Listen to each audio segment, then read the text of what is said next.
ladies and gentlemen. My name is Ned Hinkle. I am the creative director here at the Brattle Theater. Thank you folks for coming out tonight and joining us for this special 75th anniversary screening of The Magnificent Ambersons.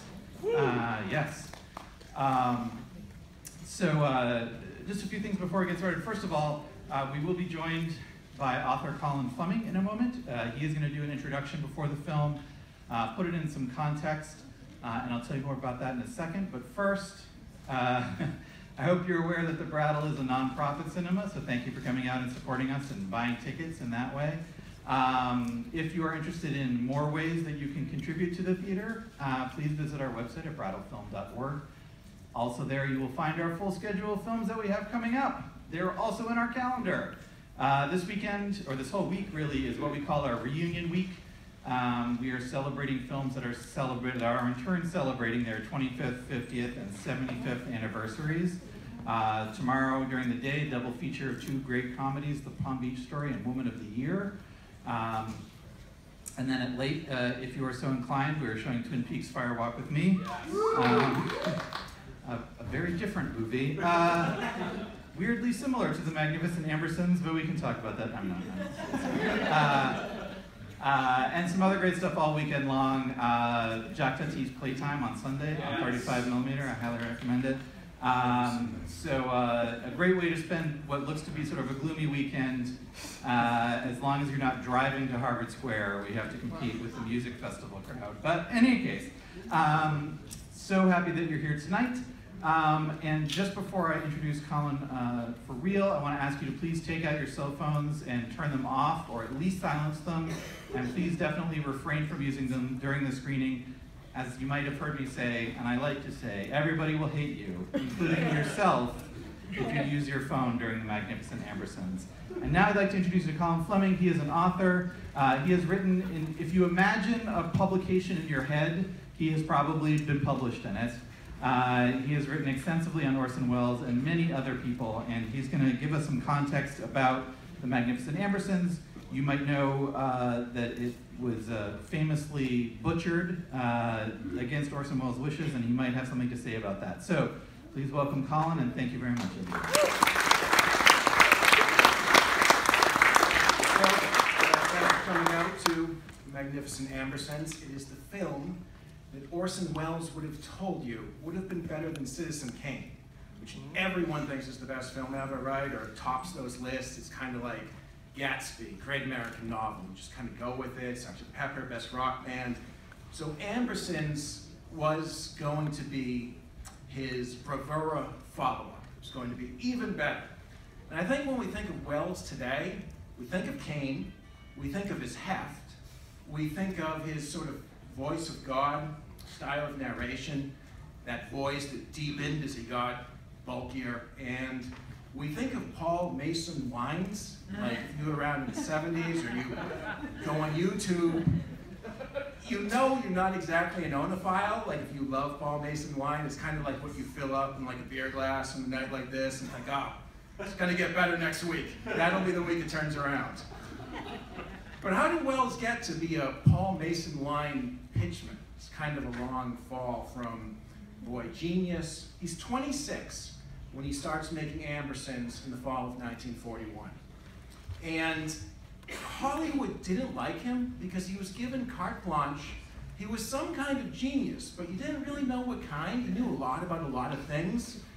And he wasn't college educated, he hated academia, and he decides he's going to make this film.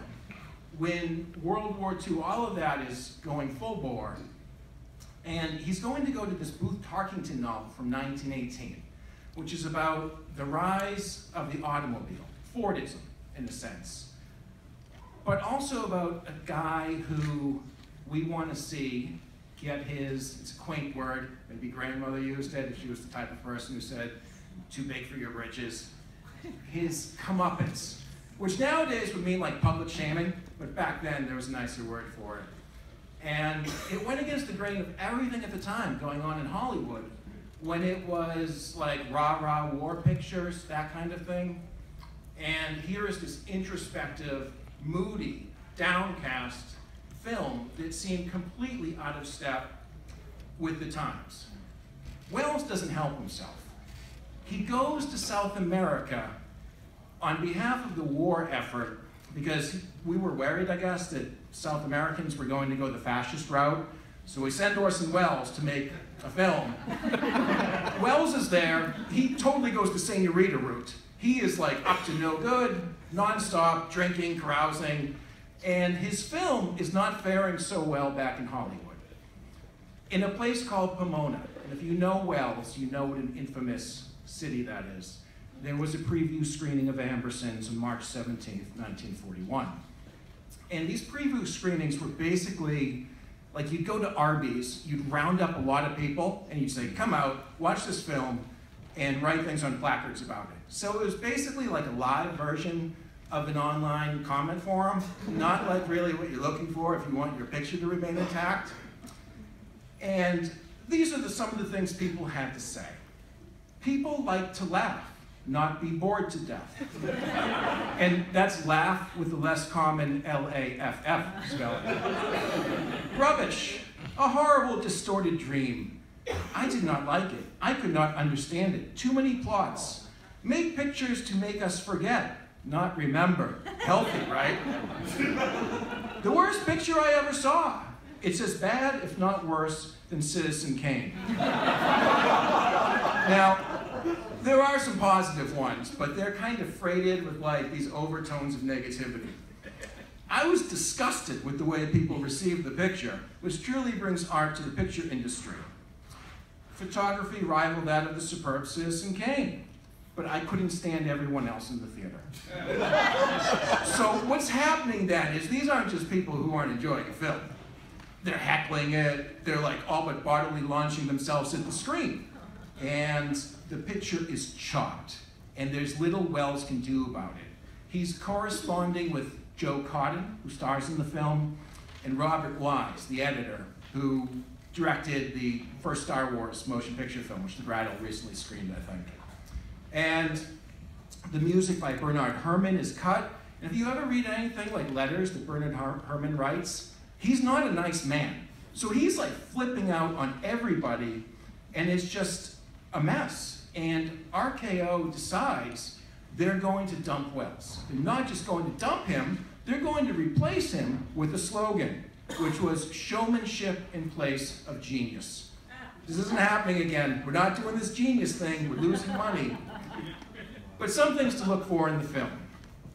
You will see amazing deep focus photography by Stanley Cortez. Now, Greg Toland shot Citizen Kane, and Welles hated Cortez because he went super slowly, but you see the foreground and the background and beautiful, crisp, clear focus at the same time often.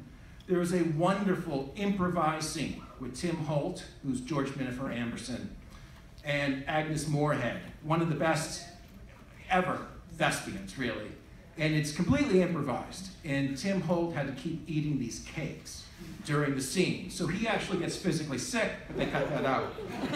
There's the longest dolly shot in movie history when they're in a buggy. You're gonna be like, how is this still going on?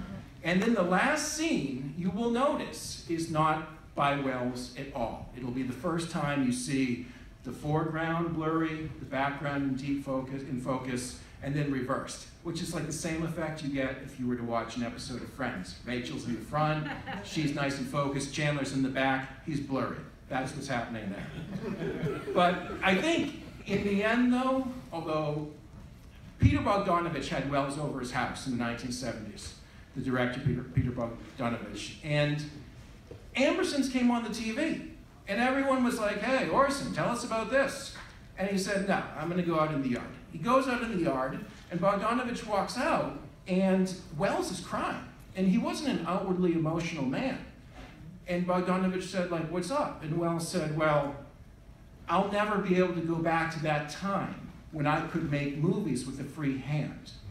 Now, he sort of birthed the indie film movement in a way, because he became a barnstorming director, raising funds, and he was 25 years before his time. But the film still works. Great work, great art still works, even if you have at it. And it puts me in mind of, at the end of his life, F. Scott Fitzgerald said, there was something in his work that was more than his blood, his tears, even his seat. He called it the extra that he had. I always think of Ambersons as the extra that Welles had that just other directors didn't, and that's why it still works. So, enjoy the picture.